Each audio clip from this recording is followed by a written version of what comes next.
Hon Peygamberimiz aleyhissalatu vesselam jeng barada, cihat barada ta kıyamata çeli Müslümanlara da tavşirk etipdir.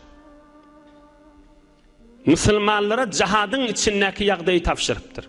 Evvelkisi uğzu bismillah ve billah ve ala millet Resulillah. Ey ummetim, jeng bolsa bismillah deyip oğran. Allah'ın adı bilen oğran. Qatilu men kafara billah. Allah'a kafir adamları bilen jeng edin deyiptir. Taraf kafir olsa jeng etmeli deyiptir. İyi, fela tagullu ve la tagdiru ve la taqtulu ve la taqtulu veliden ve la tumassilu ve la taqtulu imra'aten ve la şeyhan kebiran ve la munazilen bi savmatin. Ey ummetim, bir jeng meydan bolanna heleyi öldürmeň deyiptir. Çağı öldürmeň deyiptir.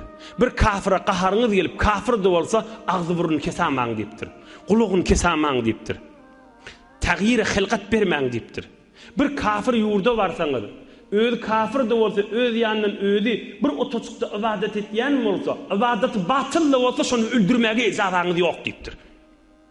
Jeng meydana girmetik bolsa öldürmeň deyiptir. Safir öldürmeler deyiptir.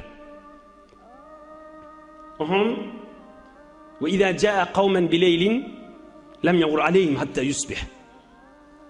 Bir kafirlere Peygamberimiz koşunu iyi verenine aytýanmışdyk.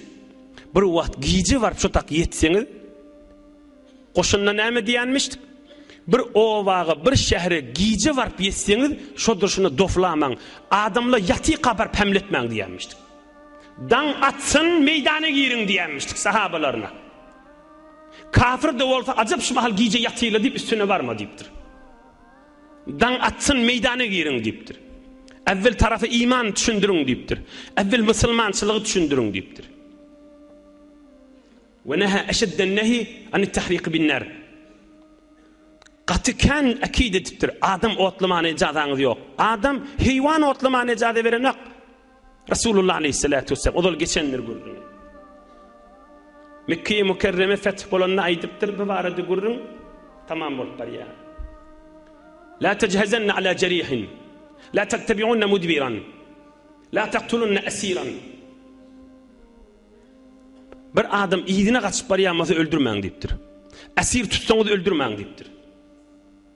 Bir adam yaralı bolsa, aýştyn rahat edeýin diýip öldürmeň deyipdir. Kafir ha tarapla.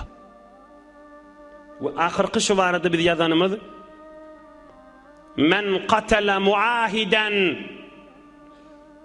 lem yaruh raihatel cenneh. Bir Müslüman ýurdy bir kafir ýurt bilen ähdi wa bolsa, hamana ähdi sulhy wa bir Müslüman ýurt bir kafir ýurt bilen bir bernamely wa ähdi berilýär ki sulh edilmeli. Ya bir kafir pasport bilen Müslüman adamın Arap ona emanni way diye. Pasport bilen Müslüman ýurda öte. Uşol Müslüman ýurda gelse yani näme? Yani sen uğruna havar atyljak del, sen şi islami ýurtda gedi we diýdigi da şonu bir Müslümanlyň miri, aýşla kafirdir şonu öldüreýin diýse, şu öldüren Müslüman ma? Cennetin itibarına barmar şoň diýipdir. Yoksa öldüreni kafir ha. Şon Müslümanlyň başynyň tarafından sen gedi we azat diýilli, indi şoňa hiç kim el uzatmana ijazat ýok diýýär.